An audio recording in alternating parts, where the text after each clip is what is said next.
Hi, and welcome to the Badass Breastfeeding Podcast, co-hosted by Abby Thiering, the Badass Breastfeeder, and Dianne Cassidy, IBCLC. Hi, welcome to episode 7. I think I have that right. Episode 7 of the Badass Breastfeeding Podcast. This is Dianne Cassidy, the lactation consultant. And this is Abby, the Badass Breastfeeder. So, Badass Breastfeeder and I are going to talk with you about self-care today. And not even just I know we're all about the breastfeeding thing, but self-care for moms, really. You don't even have to be a breastfeeding mom. You don't have to even be in a phase where your kids are breastfeeding. You could have teenagers like me and still need your self-care. That's totally true. Yeah. I mean, breastfeeding is tiring, but it doesn't, motherhood is tiring. Motherhood is tiring. And kids suck the life out of you. They don't have to be literally sucking on you to do that. No. They just take it. And they need everything all the time. And you're constantly meeting the needs of somebody else or more than one. And we always make ourselves last. We do. And it's not last to everything, last to everything. And I never really thought about self-care that much. We never called it self-care. Even before I had kids, it's I'm going to the gym, and you don't think about it as that's my time to unwind. Or I used to run a lot. I ran a lot. And that used to be, I would clear my head. It would be, just my therapeutic downtime. And I never thought of it as self-care. Never thought about it as my break from work, my break from, reality or whatever it was that I was doing. It was just, part of a routine that I had. But then you have kids and it's so hard, especially with babies. And when you are a breastfeeding mom, I know we've talked about this before, how easy it is to get touched out. I mean, it's so easy to get touched out. So when did you start doing self-care? Is it something that you routinely have in the mix, or do you really have a hard time putting it in the mix? No, well, I mean, for me, so here's my big thing about self-care, because people are always I don't have time for that. I can't do that. Your husband come home early, or my husband's deployed, and, all this stuff, which is true. It's harder on these people who are doing it alone. But for me, the thing about not having time, when I started to do self-care, it's not like I found all this time that I couldn't find before. Oh my God, suddenly I've got 3 hours. I didn't even notice. You don't know what to do with. Yeah, that's never going to happen to you ever again. Like you said, before you have kids, you're not taking care of anybody else. Sure, probably taking care of your husband the way that you do. And, maybe you're taking care of your job and all that stuff, but you don't have two, or I say two because I have two, but you don't have a person, you don't have anyone who needs absolutely every moment for you to meet their needs. When you have a baby, suddenly they're relying on you for every second of their life. And you don't have that. So yeah, you don't have that. So it's you go to the gym because you want to go to the gym. You don't have to worry about anybody else. And so for me, here's my thing. I don't think self-care is not about finding time. For me, it was an attitude adjustment. It's a great point. I had to, with my first, I'm a super anxious person, and I'm an anxious parent, and my son would fuss, and I'd go, oh my God, oh my God, something's wrong. He needs me. Oh my God, I have to hold him all the time. I mean, don't get me wrong. Holding your baby all the time is great, but I would be brushing my teeth and he would be at my feet and he would start whining or crying. And I would be oh my God, I have to stop brushing my teeth and pick him up. And oh my God, and I have to carry him around and something's wrong with him. What's wrong with him? And now with my second, I realized, first of all, I'm not doing him any favors because, I'm just being, I'm now my teeth aren't brushed. I would go days without getting dressed because, oh my God, if I put him down, and he was a high needs baby. He liked to be held all the time. So then I would just be constantly picking him up, thinking everything was wrong and I couldn't put him down. And, with my second, I was okay, I'm going to take a shower. I'm going to put him in the bassinet next to me, and I'm going to be, I'll be in the shower for 5 minutes, and then I'm going to get out and everything will be okay. And so I get in the shower and he starts to fuss, and I say, okay, Exley, mommy's here. I'll be out in a minute. So with my second, I would, I'd be like, okay, I'm going to take a shower. I need a shower. I want to take a shower. I'm going to put you in this bassinet, Exley, and, here's a little toy or something. And I'm going to get in the shower. And, he would start to cry and fuss. And I'd say, okay, mommy's here, honey. And I'd open the shower curtain. Hi. Try to like cheer him up or something. And I'll be done in a minute. And I would finish my shower.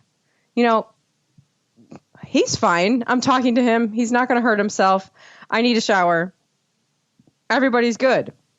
I didn't have this attitude. Like, I don't know. I had this like very anxious attitude as like with my first, and that like, I just didn't, that it was just normal for me to just stop taking care of myself altogether, from like the smallest things, and the biggest things like going to a gym or like spending some time by myself was like not at all anywhere on my radar with my first. So it's like, that was not anywhere. I didn't even know. I was just, we're drowning. You're like in the newborn days, you're just drowning and you don't even know you're drowning. And you're like, I'm supposed to be drowning because this is, I'm just giving my whole self to someone else. And, you are, but you have to also like remember not to like go fully under the water for too long, or you'll drown. Yes. And that makes me think of this great metaphor. Watch me, I'll probably screw it up. But, I think I've mentioned her before. I work with my colleague who is a amazing therapist, and we run that postpartum group together. And she calls it the breathing mask, like when you're on the plane, or the life.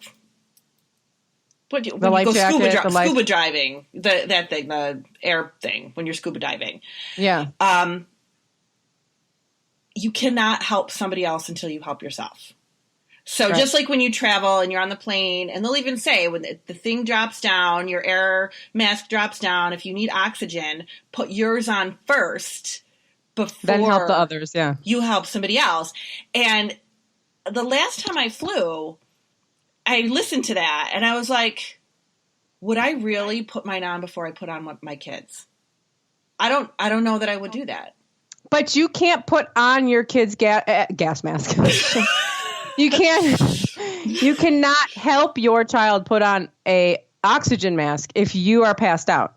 Right. And we need to think about self-care like that. Like we cannot help, you cannot be everything to everybody else until you do it for yourself. Right. And things, especially like a shower is a great example. Like that is not, we should not even consider showers as being like, oh, what a bonus day I had a shower. It's not today. Optional. Yeah. Right. It's not a bonus. Be a gift.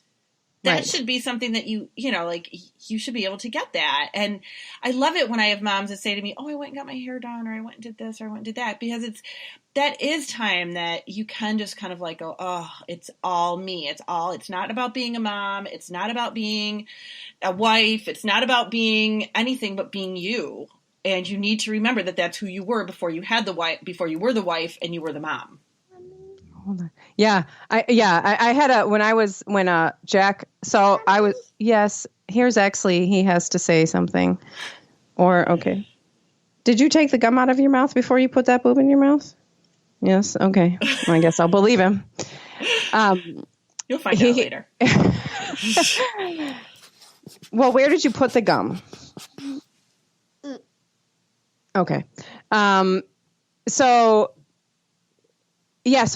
Jack was 3 when Exley was born, and I had just been like white knuckling it through parenting that whole time.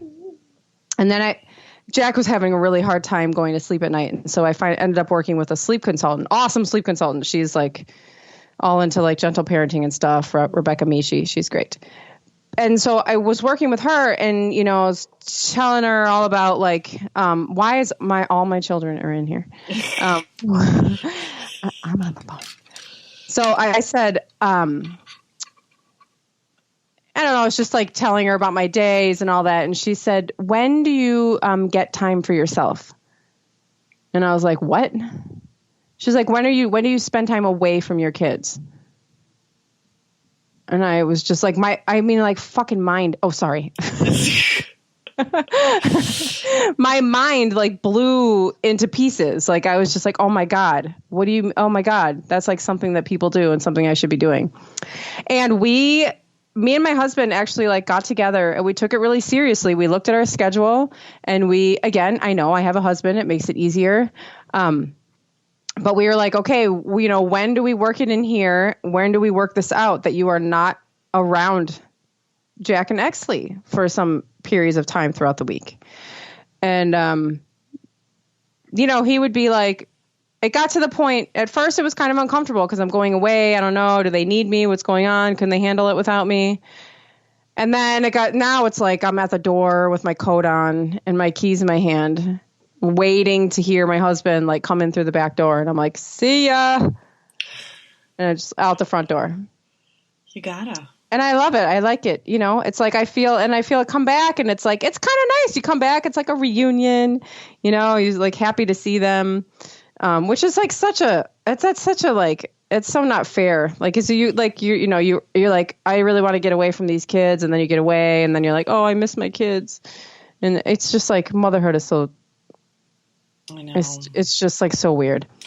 I have this one mama, she's actually pregnant with her 5th baby right now. And when she had her 4th, she was like, I tried to go out to dinner with my friends and my husband was like, are you taking the baby? I said, no.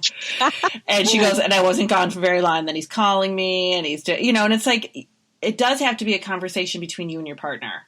Mm-hmm. And it has to be an agreement that, especially if you're a stay-at-home mom, especially. And I'm not saying that the working moms shouldn't have that either, because you absolutely should. You should have time where it's not about work, not about anything like that, where you are doing something that's fun that you can enjoy.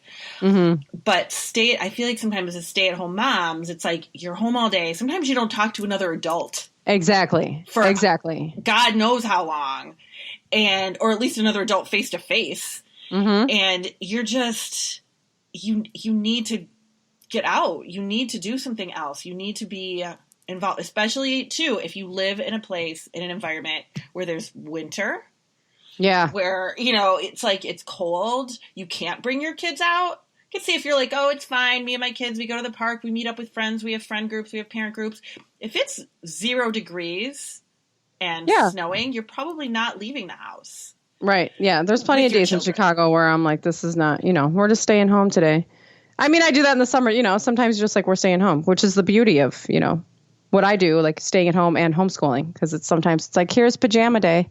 Right. And that's great. And that's awesome. But then, you also have to stand up and go outside at some point. Oh my gosh. Yes. You have to have your time. I've mentioned before, my first son was born in North Carolina, and then we moved up here to Rochester when he was just a, newborn. And we stayed with my mom for about 6 months until we bought a house. And that was probably, I wouldn't admit it back then because I was such a postpartum hot mess, but it was probably one of the better things we did as far as my anxiety levels. I can remember clear, and my parents don't live in a big house. Like, they downsized after me and my sisters left. It was just like, a little ranch, and here I come with a baby and a husband, and, like the room that Nathan was in with this crib there was no door on it. Like, it was just, just whatever. And I can remember sitting down to eat a meal and hearing him starting to stir in his crib. And I got up to go get him, and my mom goes, he's fine. He's not even crying. Sit down and finish your meal. And like, it really, it helped. It really helped to be able to go, okay, I don't need to jump every second. He's fine. Right. And that did help a lot. And I did have moments where, like, if all my kids were napping, I would try to do, even if it was just like sit and read a magazine. It had nothing to do with parenting. It had nothing to do with being a mom. It had nothing, but I would like read a magazine, or I had a garden and I would go out and, garden or whatever, just something that was somewhat therapeutic for me. I never really thought about it as self-care at the time, but I think it's really, really important. Yeah, I think so too. And I think that's like, sometimes it's like well, if I don't pick him up and he's crying, then I'm practicing cry it out. And like, he's, being damaged by the fact that I'm not answering his cries. And it's like, it's a completely different thing. It is. Cry it out. And like, taking a few minutes to answer your child, all the while you're going, mommy's here. It's okay. They hear your voice. They know everything's okay. Like, they might be pissed off. And they're like, get over here and pick me up. And you're like, okay, I'll be there in a minute. Everything's fine. It's not, it's just, I'll still do this sometimes. I'll be in the middle of washing dishes, and my oldest, who I'm like so anxiously connected to, he'll be like, mommy, can I have some, popcorn? And I'll be like, oh, sure. And I'll like put the dishes down and dry my hands. And I'm like, what am I doing? Mm-hmm. Like, finish the dishes. It's like, just finish. I can just finish what I'm doing. He can wait a minute. It's also good for him to wait a minute and not have somebody jumping at his every request at a certain age. Obviously, if a baby can be picked up at any time, and that's not like spoiling the baby, but I think that people just get like, we think so much about it, like, oh, it's damaging them, or I'm not being an attentive parent, or I'm being a bad mom. And you're not, it's fine. They're fine. They're fine. And it's really important to your well-being. And I think one of the other things that we don't think about is that babies crying, and again, we're not talking about like the cry it out thing, but like how you said, you're in the shower, you can hear them, you can talk to them while you're in the shower. And I remember doing that too. Like, even if I was in the bathroom or whatever, I used to bring their little seat, the little bouncy seat or the bassinet or whatever into the shower so I could take a shower. Totally. And used to do the same thing. That cry is different, and that's how they communicate with us. Right. And we look at these babies and they cry and we go, oh my gosh, they're starving, or, oh my gosh, he's, needs something right away. It's his only way of communicating with us. We don't always have to think something's wrong. It's just the communication. Right. There's nothing seriously wrong. Like, I mean, if the baby fell out of the crib, then I would imagine that I would expect you to stop what you're doing and go pick up the baby and like make sure that they're okay. But, if they're sitting there and they're fussing because they want you to like, who knows what they want? Like you said, they're talking, and you can talk back and they can wait a minute. And, again, it's not the cry it out is like leaving them and never answering their cry and expecting them to eventually fall asleep. Mm-hmm. That's not what you're doing, and another thing that people say as well is like, if you're feeling overwhelmed and you're feeling like, you're going to, just lose your mind, you go ahead and put your baby down and leave the room. Yes. And if they are crying, they can be crying really hard. They could be really, really upset, wanting them up. And if you feel like you're going to just lose your mind, like just let them cry. Let them cry for a few minutes while you can get your stuff together. And they're safe there. It's not cry. It's not the same as cry it out. It's not. And they're safe. They're safe. So now, like, how long do you go out for? Like, if you can escape for a little bit, what do you usually do with your time? Well, so my kids are 6 and 3, which makes me kind of have vertigo when I say that. Yeah. Even though they're so little, it's like I can't believe he's 6. But so I will. Sometimes when I go to get my hair done, because I do like a whole. I do like way too much at the salon with like hair, or like dyeing my hair and waxing and pedicures and stuff. Oh, I love it. Yeah, I'll be gone for like a really long time. I'll be gone for sometimes like 6 hours. Mm-hmm. And they're fine. They're with my husband. They usually go to the park, or, and, he makes them lunch. I mean, they're fine. Again, they're older. I didn't go that long when I was breastfeeding, because I was not about to like haul a pump and all this stuff. Like, right. I would just go out for a couple of hours and come back, and I'll go to, a coffee shop down the street. I can meet up with a friend. Sometimes I'll go and put isolation headphones and take a bath. Oh, nice. So that I don't hear anybody. Yeah, I really highly suggest that for moms. Those like, the noise canceling headphones. Mm-hmm. I was in the bathtub one time. I was in the bathtub and I had those on, and I was like reading magazines, and I I was in there for like 45 minutes and I took them off and I realized that I went out, I heard all this crying I went out and, I was like, what's going on? And my husband was like, well, you went into the bathtub and then actually like started having a spaz attack. He had been crying for 45 minutes and I had no idea. Oh my gosh. It was wonderful. Like, he was fine. He was with my husband. He was upset that I was in the bathtub. My husband kept him out into the living room and let me have a bath for as long as I wanted. And, I had no idea what was going on. So I didn't have, because like, you can't take a bath if you hear like your kid crying. No, like you can't do that. Can't relax at all. No, yeah, you just sit there all tense, and then you're like, listening, like, oh my God, what's my husband doing, and judging his like reaction to it. And that's what I do. Yeah, probably we all do that. Yeah. So that's good even if you can't get out, and you can just steal a couple minutes in another room. Those things work. That's a great idea. And for moms that are highly anxious, if it is your first baby or your second or whatever, I mean, it doesn't even matter how many kids. I shouldn't have even put it like that. But even if it's just starting out slow, because sometimes partners aren't really comfortable with a newborn. Yeah. Or with, well, how am I supposed to know if he's supposed to eat? You're the one feeding him. How do I know what to do? What if he cries? Like dads are great with older kids sometimes or older babies that they can like play with and do all this stuff, but sometimes a newborn or even the first like 6 months is a little bit more touch and go. You don't have to be gone for an hour even if it's just like take a walk around the block by yourself, totally, or go to Target by yourself, just something for even an hour, and then maybe next week you could do it for an hour and a half, maybe just kind of work up to a little bit more time so that everybody's getting used to the new normal. Yeah, and I can even break it down even farther than that, because I remember when Jack was first born, again, and I think birth order does matter as far as anxiety level, because it was just through the roof for both of us with my first. And my husband, I'd be sitting there holding Jack, he'd be nursing all day. I'd sit on the couch, he would nurse all day. And then I come home and my husband's like cooking dinner and then running out to take the garbage out and like cleaning up the kitchen, like trying to help. And I'm like, can you hold the baby for a second?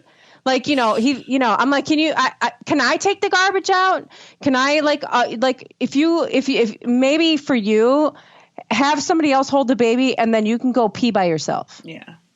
Like that is a form of putting yourself first and self-care. Like that's perfectly fine to start with that. Like right now I'm going to go into the bathroom. I'm going to shut the door and I'm going to be in there by myself. You have to do it with nobody knocking on the door. Right. And you don't, and yeah, because I mean, that's again, people will be like, well, I don't have time for that. I don't have the resources for that. And it's true. A lot of people don't have those. And so this is what I mean when I say an attitude adjustment, because it's just a matter of like looking at your day in a different way. Like my baby's crying right now. He's really upset. It's time for me to take a shower. We're going to get through it together. I'll talk to him while I'm in the shower, or, my husband is cooking dinner but I really have to go to the bathroom. So he's going to have to cook dinner and hold the baby for 4 minutes because I'm going to go and pee. But now when you came out of the bath to a screaming Exley, wasn't it so much easier for you to handle that situation? Yes, it was so much easier. Yep. I mean, then I just like swooped in like a superhero. I was all relaxed and calm and like, here, let me comfort you on my warm breast. But you're so much better for everybody out there when you can have a little bit of time to just decompress. And I think we don't realize like how much worse we make the bad times for our kids when we don't give ourselves that self-care, because then we're on edge and we're pushed to our limits, and then somebody just needs a little, sometimes Jack's like, can you do this? And I'm like, no, then I'm at my end. So I'm like freaking out about the simplest request or just the simplest situation, or like a normal, toddler behavior of like not, listening or something. Yeah, because you do. And if you have, older kids and then, an infant, and especially like if you are a working mom and you're dealing with crap there and you come home and you've got kids fussing and you're trying to make dinner and you're trying to do all this stuff and the baby's crying. I mean, all of that stuff paramounted together. Oh my gosh. It would make anybody, I think, just, you're not a bad mom. You're not crazy. You're not any of that. You're pushed to your limits and you need to like fill your cup. Yeah. And some people do yoga or, even, we're throwing out there like a lot of different things that we, have tried to do, but it really, once you find what works for you and it becomes a routine for you, it is so important. And I mean, and I am the queen of, because I'm really bad about self-care for myself because I'm always doing a million things. And then if I do something for myself, then I'm like, oh my gosh, I could be doing so many other things right now. Like, why am I at the gym when I have 15 loads of laundry at home I need to be doing? Or why am I, doing this? I do love to go get my hair done. But even then, sometimes it's like I'm squeezing it in between things. And then I'm stressed out because it's taking longer than I want it to take because I have somewhere else I need to be. So it's like we need to just take a breath and just be like, all right, that laundry can sit another day or, whatever. You need to be able to have that time. Yeah. Yeah. Things can sit, things can wait. It's always going to be there. It's not, the house isn't going to burn down just because you haven't kept up with all of your chores. I am always like, whenever I go into people's homes, they always never fail say, oh, sorry, it's such a mess. Right. You just had a baby. Like, I would be worried if your house was picked up. Right. That would be more concerning to me. Yeah. What I want is for, you to just not worry about that stuff and take care of you. Take care of you. And even if it's, a lot of times, I don't know if you were a napper. I loved it. I love naps. I can sleep whenever. I can lay down under my desk right now and take a nap. Zero issue with that. And that probably comes from when I was in the Army and I used to sleep next to generators and everything else. So it was like I could sleep anywhere. But a lot of people say, I can't sleep when the baby sleeps. And people tell me to do that all the time.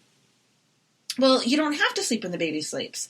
But especially if you're not somebody that likes to nap. But then do something for yourself. If the baby's napping, take 45 minutes to do something for yourself. Go take a bath with monitor. Try not to clean. Right. Don't clean. You can just sit there. Watch TV. Right. Just whatever. Just let your body and your mind relax for a minute. Just mindless. Yeah, something mindless is really great for bringing you into just the moment that you're sitting in. I think that and that makes you so much. Once you center yourself, I think you can go back to what you were doing, especially parenting with a more even temper. It's so important.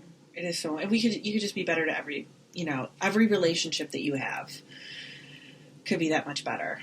Yeah. You can do that, add it in there. And don't be afraid to initiate other people, even if it's, you were saying how, your husband will, take the kids and stuff so that you can have those times. But even if it's a babysitter, even if it's your mom, I used to drop my kids at my mom's for an hour and a half so I could grocery shop by myself. Little things like that. People don't mind helping. Yeah, even older kids that are there to just entertain your kids for while you are in the other room doing something. Mm-hmm. You don't have to completely, if you don't have the resources that day to completely leave for a couple of hours, an older kid to come and play with the baby. Yeah. Exactly. Or even they're like the little, a little 8-year-old girl playing with the baby. She can do that for all day. That's their thing. And you can, do what you need to do.